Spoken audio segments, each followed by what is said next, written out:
ਅੱਜ 11 ਜੂਨ ਦਿਨ ਸ਼ਨੀਵਾਰ ਨੂੰ ਸ਼ੁਭਦੀਪ ਸਿੰਘ ਸਿੱਧੂ ਮੂਸੇਵਾਲੇ ਦਾ ਜਨਮ ਦਿਨ ਸੀ। ਅਸੀਂ ਕਦੇ ਸੋਚਿਆ ਵੀ ਨਹੀਂ ਸੀ ਕਿ ਅੱਜ ਦੇ ਦਿਨ ਸਾਨੂੰ ਦੁਖੀ ਹਿਰਦੇ ਨਾਲ ਉਸ ਦੇ ਪਿੰਡ ਪਹੁੰਚਣਾ ਪਵੇਗਾ। ਕਦੇ ਮਨ ਦੇ ਵਿੱਚ ਖਿਆਲ ਵੀ ਨਹੀਂ ਆਇਆ ਸੀ ਕਿ ਛੋਟੇ ਜਿਹੇ ਪਿੰਡ 'ਚੋਂ ਉੱਠ ਕੇ ਬੁਲੰਦੀਆਂ ਤੱਕ ਪਹੁੰਚਣ ਵਾਲਾ ਇੱਕ ਜਵਾਨ ਇੰਨੀ ਜਲਦੀ ਵਿਛੋੜਾ ਦੇ ਜਾਵੇਗਾ। ਸਿੱਧੂ ਮੂਸੇਵਾਲਾ ਇੱਕ ਇਹੋ ਜਿਹੀ ਸ਼ਖਸੀਅਤ ਸੀ ਜਿਸ ਨੂੰ ਦੁਨੀਆ ਦੇ ਕੋਨੇ-ਕੋਨੇ ਤੱਕ ਜਾਣਿਆ ਜਾਂਦਾ ਸੀ।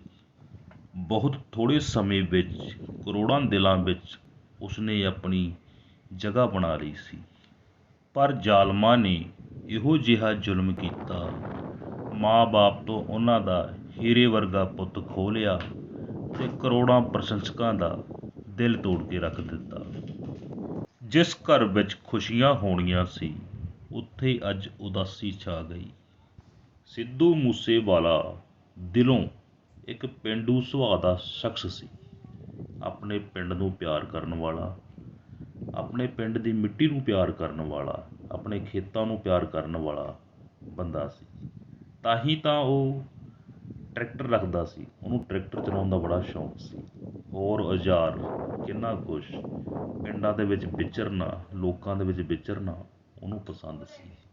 ਇਹੀ ਕਾਰਨ ਸੀ ਏਡਾ ਵੱਡਾ ਸਟਾਰ ਹੋਣ ਦੇ ਬਾਵਜੂਦ ਵੀ ਉਸਨੇ ਆਪਣਾ ਪਿੰਡ ਨਹੀਂ ਛੱਡਿਆ, ਆਪਣੇ ਪਿੰਡ ਵਿੱਚ ਹੀ ਰਿਹਾ। ਦਿਲ ਦਾ ਨਹੀਂ ਮਾੜਾ ਤੇਰਾ ਸਿੱਧੂ ਮੂਸੇਵਾਲਾ। ਵਾਕਈ ਬੰਦਾ ਦਿਲ ਦਾ ਮਾੜਾ ਨਹੀਂ ਸੀ।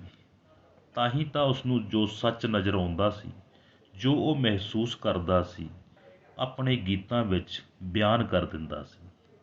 ਆਪਣੀ ਮਿਹਨਤ ਨਾਲ ਬੁਲੰਦੀਆਂ 'ਤੇ ਪਹੁੰਚਣ ਵਾਲਾ ਟਿੱਬਿਆਂ ਦਾ ਪੁੱਤ ਸਿੱਧੂ ਮੂਸੇਵਾਲਾ ਇੰਨੀ ਛੇਤੀ ਵਿਛੋੜਾ ਦੇ ਜਾਵੇਗਾ, ਇਹ ਕਿਸੇ ਨੇ ਕਦੇ ਵੀ ਨਹੀਂ ਸੋਚਿਆ ਸੀ। ਸਿੱਧੂ ਮੂਸੇਵਾਲੇ ਦੇ ਵਿਛੋੜੇ ਨੇ ਪੂਰੀ ਮਨੁੱਖਤਾ ਨੂੰ ਝੰਜੋੜ ਕੇ ਰੱਖ ਦਿੱਤਾ। ਹਰੇਕ ਦੀਆਂ ਅੱਖਾਂ ਦੇ ਵਿੱਚ ਇਹੋ ਸਵਾਲ ਹੈ ਕਿ ਬਈ ਉਸਦਾ ਕਸੂਰ ਕੀ ਸੀ, ਉਸਨੇ ਕਿਸੇ ਦਾ ਕੀ ਵਿਗਾੜਿਆ ਸੀ। ਹਜ਼ਾਰਾਂ ਸਵਾਲ ਹਨ ਜਿਨ੍ਹਾਂ ਦਾ ਕੋਈ ਵੀ ਜਵਾਬ ਨਹੀਂ ਮਿਲਦਾ ਤੇ ਅੱਜ ਇੱਕ ਇਹੋ ਜਿਹਾ ਘਾਟਾ ਪੈ ਚੁੱਕਿਆ ਹੈ ਜੋ ਕਿ ਕਦੇ ਵੀ ਪੂਰਾ ਨਹੀਂ ਹੋ ਸਕਦਾ। ਪੈਦਾ ਹੋਣਾ ਅਤੇ ਮਿਟ ਜਾਣਾ ਇਹ ਕੁਦਰਤ ਦਾ ਅਸੂਲ ਹੈ, ਪਰ ਇਹ ਕੁਦਰਤ ਇਸ ਗੱਲ ਦੀ ਇਜਾਜ਼ਤ ਕਿਸੇ ਨੂੰ ਵੀ ਨਹੀਂ ਦਿੰਦੀ ਕਿ ਕਿਸੇ ਦੀ ਹੋਂਦ ਹੀ ਖਤਮ ਕਰ ਦਿੱਤੀ ਜਾਵੇ। ਇਸ ਧਰਤੀ ਉੱਪਰ, ਇਸ ਸ੍ਰਿਸ਼ਟੀ ਵਿੱਚ ਸਾਰਿਆਂ ਨੂੰ ਆਪਣਾ ਜੀਵਨ ਜੀਣ ਦਾ ਪੂਰਨ ਅਧਿਕਾਰ ਹੈ। ਇਹ ਇੱਕ ਮਨੁੱਖੀ ਸੁਭਾਅ ਹੈ ਕਿ ਹਰ ਇਨਸਾਨ ਤਰੱਕੀਆਂ ਵੱਲ ਵਧਣਾ ਚਾਹੁੰਦਾ ਹੈ, ਆਪਣੇ ਜੀਵਨ ਦੇ ਵਿੱਚ ਕੁਝ ਨਾ ਕੁਝ ਕਰ ਜਾਣਾ ਚਾਹੁੰਦਾ ਹੈ, ਪਰ ਕਿਸੇ ਦੀ ਤਰੱਕੀ ਨੂੰ ਵੇਖ ਕੇ ਦੁਖੀ ਹੋ ਜਾਣਾ, ਉਸ ਦੀ ਹੋਂਦ ਨੂੰ ਖਤਮ ਕਰ ਦੇਣਾ ਕਿਤੇ ਵੀ ਸਹੀ ਨਹੀਂ ਜਾਪਦਾ। ਸਿੱਧੂ ਮੂਸੇ ਨੂੰ ਪ੍ਰੇਮ ਕਰਨ ਵਾਲੇ ਹਰੇਕ ਮਨੁੱਖ ਦੇ ਮਨ ਦੇ ਵਿੱਚ ਇਹ ਸਵਾਲ ਜ਼ਰੂਰ ਹੈ ਕਿ ਬਾਈ ਕੋਲ ਇਹ ਬੁਲਟ ਪ੍ਰੂਫ ਗੱਡੀ ਵੀ ਸੀ, ਫਿਰ ਉਸਨੇ ਇਸ ਦਾ ਇਸਤੇਮਾਲ ਕਿਉਂ ਨਹੀਂ ਕੀਤਾ। ਘੱਟੋ ਘੱਟ 2 ਗਨਮੈਨ ਤਾਂ ਉਸਦੇ ਕੋਲ ਸਨ, ਉਹਨਾਂ ਨੂੰ ਉਹ ਨਾਲ ਕਿਉਂ ਨਹੀਂ ਲੈ ਕੇ ਗਿਆ। ਆਪਣੀ ਸੇਫਟੀ ਤੇ ਸੁਰੱਖਿਆ ਪ੍ਰਤੀ ਵੀਰ ਇੰਨਾ ਲਾਪਰਵਾਹ ਕਿਵੇਂ ਹੋ ਗਿਆ। ਇਸ ਤਰ੍ਹਾਂ ਦੇ ਅਨੇਕਾਂ ਸਵਾਲ ਹਨ ਜਿਨ੍ਹਾਂ ਦਾ ਕੋਈ ਜਵਾਬ ਨਹੀਂ ਮਿਲ ਪਾ ਰਿਹਾ। ਬਸ ਇੱਕੋ ਗੱਲ ਹਰੇਕ ਦੇ ਦਿਲ ਵਿੱਚ ਹੈ ਕਿ ਜੇ ਇਸ ਤਰ੍ਹਾਂ ਹੋ ਜਾਂਦਾ, ਜੇ ਇਸ ਤਰ੍ਹਾਂ ਹੋ ਜਾਂਦਾ ਤਾਂ ਅੱਜ ਵੀਰ ਸਾਡੇ ਵਿੱਚ ਹੁੰਦਾ। ਪਰ ਕਹਿੰਦੇ ਹਨ ਕਿ ਜੇ ਕਦੇ ਵੀ ਵਾਪਸ ਨਹੀਂ ਆਉਂਦੀ। ਜਦੋਂ ਸ਼ੁਭਦੀਪ ਦੇ ਮਾਤਾ ਪਿਤਾ ਵੱਲ ਵੇਖਦੇ ਹਾਂ ਤਾਂ ਸ਼ਬਦ ਹੀ ਮੁੱਕ ਜਾਂਦੇ ਹਨ। ਸਮਝ ਨਹੀਂ ਆਉਂਦੀ ਕਿਹਨਾਂ ਸ਼ਬਦਾਂ ਵਿੱਚ ਉਹਨਾਂ ਨੂੰ ਧਰਵਾਸਾ ਦਈਏ ਜਿਨ੍ਹਾਂ ਦਾ ਸਭ ਕੁਝ ਹੀ ਉਜੜ ਗਿਆ ਹੋਵੇ। ਕਿਹੜੇ ਸ਼ਬਦ ਹਨ ਜਿਸ ਵਿੱਚ ਉਹਨਾਂ ਨੂੰ ਜਾ ਕੇ ਦਿਲਾਸਾ ਦਈਏ। ਸ਼ਬਦ ਹੀ ਖਤਮ ਹੋ ਜਾਂਦੇ ਹਨ ਤੇ ਮਨ ਦੇ ਵਿੱਚ ਇੱਕ ਮੌਨ ਰਹਿ ਜਾਂਦਾ ਹੈ ਅਤੇ ਇਹੀ ਵਿਚਾਰ ਰਹਿ ਜਾਂਦਾ ਹੈ, ਕਾਸ਼ ਰੱਬਾ ਇਸ ਤਰ੍ਹਾਂ ਨਾ ਹੁੰਦਾ, ਕਾਸ਼ ਰੱਬਾ ਇਸ ਤਰ੍ਹਾਂ ਨਾ ਹੁੰਦਾ।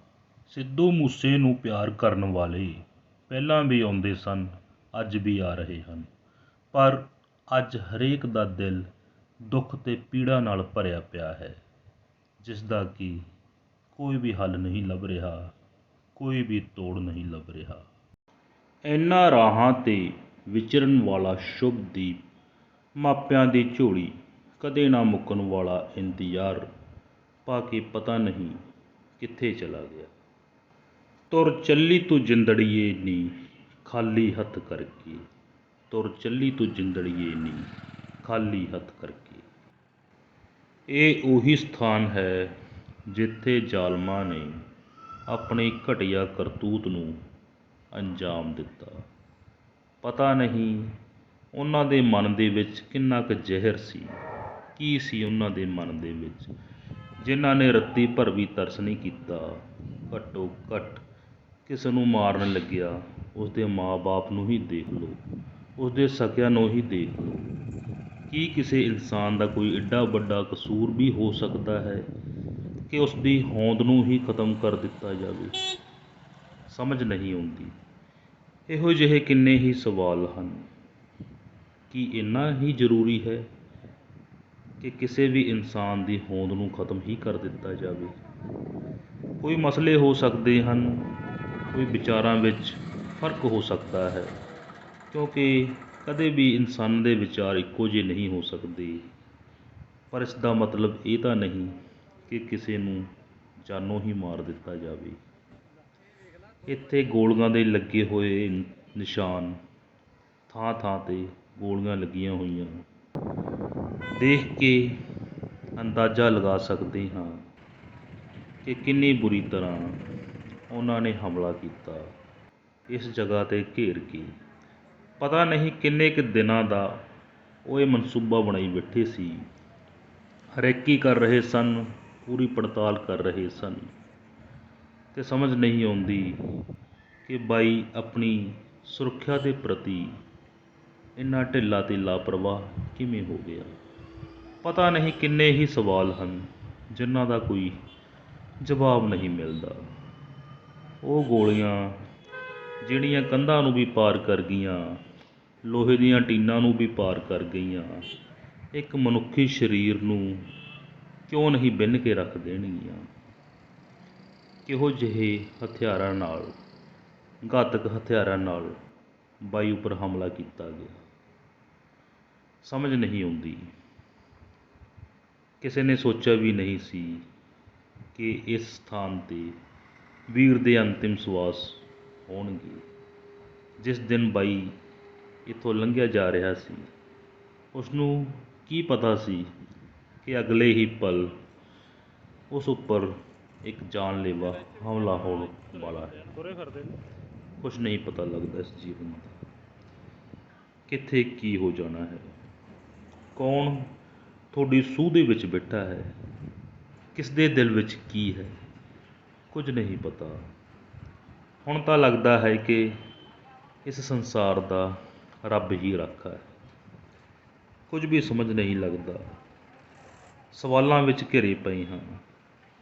ਜਦੋਂ ਕੋਈ ਇਹੋ ਜਿਹੀ ਘਟਨਾ ਵਾਪਰ ਜਾਂਦੀ ਹੈ ਤਾਂ ਇੱਕੋ ਹੀ ਸਵਾਲ ਹੁੰਦਾ ਕਿ ਕਿਉਂ, ਕੀ ਕਾਰਨ ਸੀ, ਕੀ ਲੋੜ ਸੀ?